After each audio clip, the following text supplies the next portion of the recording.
بسم اللہ الرحمن الرحیم۔ شروع اللہ کے نام سے جو بڑا مہربان نہایت رحم کرنے والا ہے۔ حضرت ابو درداء رضی اللہ عنہ بیان کرتے ہیں کہ رسول اللہ صلی اللہ علیہ وسلم نے فرمایا، روز قیامت سب سے پہلے مجھے سجدہ کرنے کی اجازت دی جائے گی اور سب سے پہلے مجھے ہی سجدے سے سر اٹھانے کی اجازت دی جائے گی۔ بس میں اپنے سامنے دیکھوں گا تو تمام امتوں میں سے اپنی امت کو پہچان لوں گا، اور اسی طرح اپنے پیچھے، اسی طرح اپنے دائیں اور اسی طرح اپنے بائیں طرف سے۔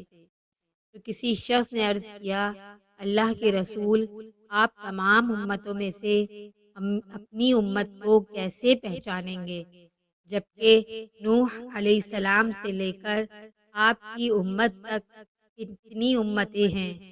آپ صلی اللہ علیہ وسلم نے فرمایا، وضو کے نشانات کی وجہ سے ان کے ہاتھ، پاؤں اور پیشانی چمکتی ہوگی، ان کے علاوہ کوئی اور ایسا نہیں ہوگا، اور میں انہیں اس لیے بھی پہچان لوں گا کہ انہیں ان کا نامہ اعمال دائیں ہاتھ میں دیا جائے گا، اور میں انہیں پہچان ایک اور علامت سے بھی لوں گا کہ ان کی اولاد ان کے آگے دوڑ رہی ہوگی۔ مشکوٰۃ المصابیح، حدیث نمبر 299۔